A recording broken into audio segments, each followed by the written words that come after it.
આજ રોજ પવિત્ર શ્રાવણ માસની શરૂઆત થઈ છે ત્યારે શ્રાવણ માસના પહેલા સોમવારે વડોદરાથી 30 કિલોમીટર દૂર આવેલ કાયાવરોહણ ગામ સ્થિત લકુલેશ્વર મહાદેવના મંદિરમાં શિવ ભક્તોની ભારે ભીડ જોવા મળી। આજ રોજ પવિત્ર શ્રાવણ માસનો પહેલો સોમવારે વડોદરાથી 30 કિલોમીટર દૂર આવેલા કાયાવરોહણ ગામ સ્થિત લકુલેશ્વર મહાદેવના મંદિરમાં શિવ ભક્તોની દર્શન માટે ભીડ જોવા મળી હતી।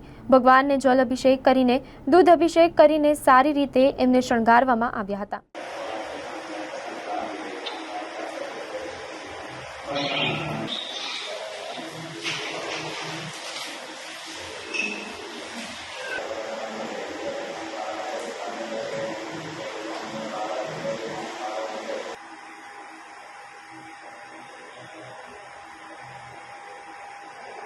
આજે આપણે જે ઊભા છીએ મહાતીર્થ કાયાવરોહણ છે એ ડભોઈ તાલુકામાં આવેલું છે। વડોદરાથી 30 કિલોમીટર દૂર છે, પોરથી 10 કિલોમીટર દૂર છે, કરજણથી 10 કિલોમીટર દૂર છે અને આ ભગવાન શિવજીની અવતાર ભૂમિ છે, ભગવાનની લીલા ભૂમિ છે।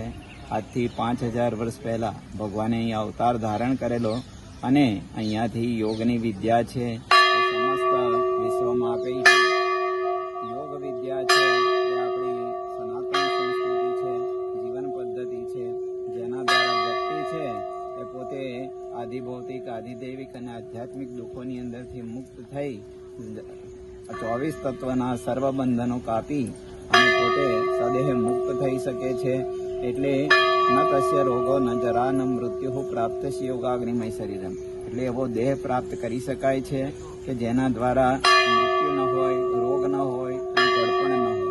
એટલે આ ભગવાનની જે લકુલિશ યોગ પરંપરા છે એની અંદર જે કોઈ ગુરુઓ છે બધા ગુરુઓએ ભગવાનના દર્શન કરેલા છે, પ્રત્યક્ષ દર્શન કરેલા છે, પ્રત્યક્ષ માર્ગદર્શન પ્રાપ્ત કરેલું છે અને એ માર્ગદર્શન છે એ ભગવાનના માધ્યમ દ્વારા સમગ્ર વિશ્વમાં જાય છે અને લોકો પોતાના આધ્યાત્મિક આધિભૌતિક અને આધિદૈવિક દુઃખોથી મુક્ત થઈ ભગવાનની પરમ કૃપા પ્રાપ્ત કરે છે।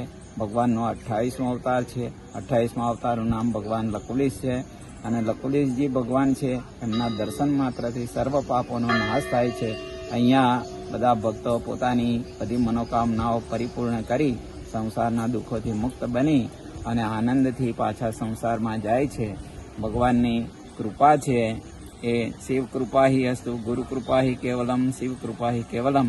ભગવાનના અહીંયા સમસ્ત ભક્તો ઉપર અનરાધાર કૃપા વરસે છે અને એ કૃપા એ માત્ર મોક્ષ આપે છે, સાથે સાથે અર્થ ધર્મ કામ છે એ પણ આપે છે।